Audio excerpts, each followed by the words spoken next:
Madison, and I am David's soon-to-be cousin because I'm engaged to Evan, who is David's cousin. I'm going to read the Polar Express book today for David. Okay, do I just read and show the pictures? Okay. On Christmas Eve, many years ago, I lay quietly in my bed. I did not rustle the sheets. I breathed slowly and silently. I was listening for a sound a friend had told me I'd never hear, the ringing bells of Santa's sleigh. There is no Santa, my friends had insisted, but I knew he was wrong. Late that night, I did hear sounds, though, not a ringing bells. From outside came the sound of hissing steam and squeaking metal. I looked through my window and saw a train standing perfectly still in the front of my house.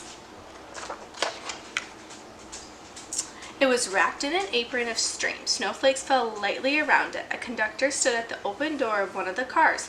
He took a large pocket watch from his vest, then looked up at my window. I put on my slippers and robe. I tiptoed downstairs and out the door. All aboard, the conductor cried out. I ran up to him. Well, he said, are you coming? Where? I asked. Why, to the North Pole, of course, was his answer. This is the Polar Express. I took his outstretched hand and he pulled me above.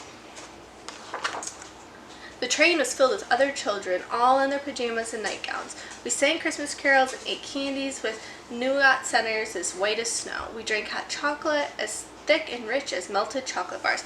Outside, the lights of town and villages flickered in the distance as the Polar Express raced northward. Okay, good. Soon there were no more lights to be seen. We traveled through cold, dark forests where lean wolves roamed and white-tailed rabbits hid from our train as it thundered through the white wilderness. We climbed mountains so high it seemed we could scrape the moon, but the Polar Express never slowed down. Faster and faster we ran along, rolling over peaks and through valleys like a car on a roller coaster. The mountain turned into hills. The hills turned to snow-covered plains. We crossed a barren desert of ice. The great polar ice cap. Lights appeared in the distance. They looked like the lights of a strange ocean liner sailing on a front seat. There, said the conductor, is the North Pole. The North Pole was a huge city standing alone at the top of the world, filled with factories where every Christmas toy is made. At first we saw no elves. They are gathering at the center of the city, the conductor told us. That is where Santa will give the first gift at Christmas. Who receives the first gift, we all asked. The conductor answers, he will choose one of you. Look, shouted one of the children, the elves. Outside we saw hundreds of elves. As our train drew closer to the center of the North Pole, we slowed to a crawl. So crowded were the streets with Santa's helpers. When the Polar Express could go no further, we stopped and the conductor let us outside. We passed through the crowd to the edge of a large open circle. In front of us stood Santa's sleigh.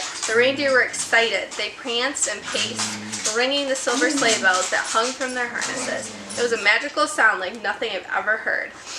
Across the circle, the elves moved apart and Santa appeared. The elves cheered wildly. We marched over to us and pointed and said, let's have this fellow right here. He jumped into his sleigh. The conductor handed me up. I sat on Santa's knee and he asked, now, what would you like for Christmas?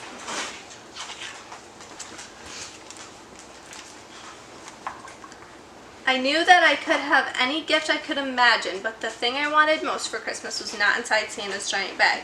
What I wanted more than anything was one silver bell from Santa's sleigh. When I asked, Santa smiled. Then he gave me a hug and told an elf to cut a bell from the reindeer's harness. The elf tossed it up to Santa. He stood, holding the high bell above him, and called out the first gift of Christmas. A clock struck midnight as the elves roared their approval. Santa handed the bell to me, and I put it in my bathrobe pocket. The conductor helped me down from the sleigh. Santa shouted to the reindeers' names and cracked his whip. His team charged forward and climbed in the air. Santa circled once above us, then disappeared into the cold, dark polar sky. As soon as we were back inside the Polar Express, other children asked to see the bell. I reached into my pocket, but the only thing I felt was a hole. I had lost the silver bell from Santa Claus's sleigh. Let's hurry outside and look for it, one of the children said, but the train gave a sudden lurch and started moving. We were on the way home. It broke my heart to lose the bell. When the train reached the house, I sadly left the other children. I stood at my doorway and waved goodbye. The conductor said something from the moving train, but I couldn't hear him. What? I yelled out. He cupped his hands and said, Merry Christmas.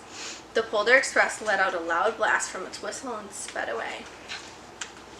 On Christmas morning, my little sister Sarah and I opened our presents. When it looked like everything had been unwrapped, Sarah found one last small box behind the tree. It had my name on it. Inside was a silver bell. There was a note. Found this on the seat of my sleigh. Fix that hole in your pocket. Signed, Mr. C. I shook the bell. It made the most beautiful sound my sister and I have ever heard. But my mother said, "Oh, that's too bad." Yes, my father said, "It's broken." When I had shaked the bell, my parents had not heard a sound. Okay. At one time, most of my friends could hear the bell, but as years passed, it fell silent for all of them. Even Sarah found one Christmas she could no longer hear its sweet sound. Though I've grown old, the bell still rings for me as it did for all those who truly believe. The end.